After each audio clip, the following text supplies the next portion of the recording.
charge.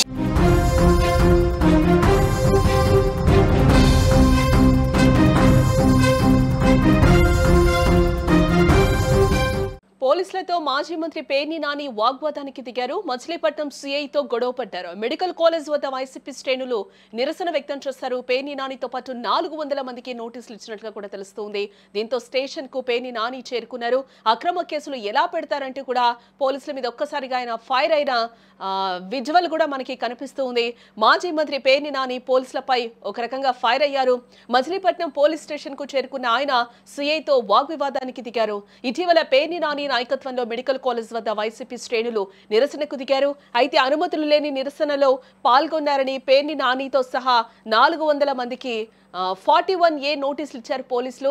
అయితే పోలీసుల నోటీసులకు సమాధానం ఇవ్వద్దని కూడా వైసీపీ గ్రూప్ లో నగర అధ్యక్షులు మేకల సుబ్బన్న మెసేజ్ చేయడం జరిగింది. ఈ క్రమంలో కేసు విచారణలో భాగంగా సుబ్బన్నను స్టేషన్ కు పిలిపించి మాట్లాడారు పోలీసులు. విషయం తెలుసుకున్న పేర్ని నాని కార్యకర్తలతో కలిసి పోలీస్ స్టేషన్ కు చేరుకున్నారు. ఈ నేపథ్యంలో సీఐతో మాజీ మంత్రి వాగ్వివాదానికి దిగారు. ఒకానొక సందర్భంలో నేనేంటో చూపిస్తానంటూ కూడా పోలీసులకు ఆయన గట్టిగా వార్నింగ్ ఇచ్చిన దృశ్యాలు కూడా కనిపిస్తూ ఉన్నాయి. చట్టాలను పక్కన పెట్టి అధికార పార్టీ నేతలకు తొత్తులుగా వ్యవహరిస్తున్నారని కూడా ఆగ్రహాన్ని వ్యక్తం చేశారు. నాని కొంతమంది పోలీస్ అధికారుల తీరు పట్ల కానిస్టేబుల్ నలిగిపోతున్నారని కూడా అంటున్నారు. వైసీపీ పట్టణ అధ్యక్షులు మేకల సుబ్బన్న అక్రమ అరెస్టును పేర్ని నాని ఖండించారు. అక్రమ అరెస్టుపై పోలీసులను నిలదీశారు మాజీ మంత్రి.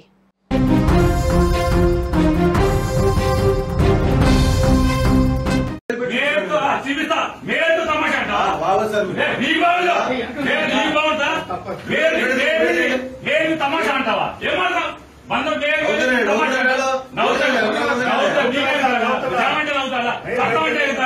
వెయ్యలేదా తీసుకొని తప్ప మీ చేతిలో తీసుకుంటారా? రోజు స్టేషన్ వస్తారా? రావట్లేదా? చేస్తారా?